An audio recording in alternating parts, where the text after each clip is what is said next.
John McCain recently. Tell us about preparations there on the Hill and just what you're hearing from folks who served with this president before. Yeah, as you note, it's a very limited number. Fewer than 35 have been able to lie in state or in honor in the rotunda. Obviously, a lot of recent memories of Senator John McCain. If you kind of track back through the last very prominent government officials to lie in state there, you also have Daniel Inouye. The last president was President Gerald Ford, and obviously you had President Ronald Reagan as well.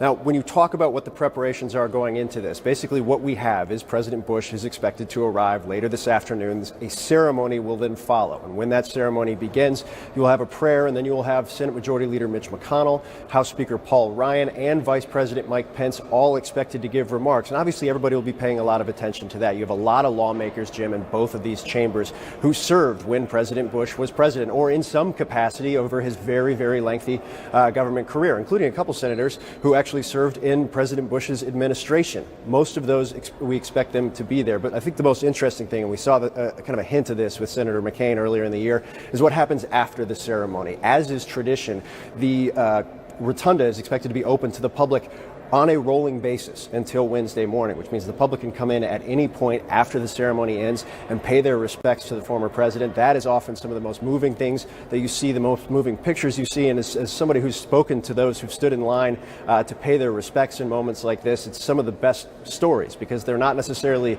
top government officials or people you've seen on TV or read about in the papers all the time. They're ordinary people who've come to pay their respects, who all have a personal moment they want to share. That'll be some of the most interesting stuff to see. But obviously, as you know, Jim, historic. It's something we don't see very often. And one other tidbit of history, keep an eye on the catafalque, or the platform that the casket will eventually be placed on. That was actually first built in 1865 for Abraham Lincoln. It has been used ever since when individuals lie in state. It is expected to be used again.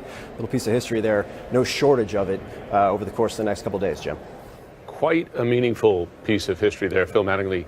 Thanks very much. Well, let's discuss now with former CNN Washington Bureau Chief Frank Sesno. He covered Bush 41 in the White House there. A lot of personal contact with him. Frank, thanks for taking the time this morning. Oh, it's my pleasure. Thanks.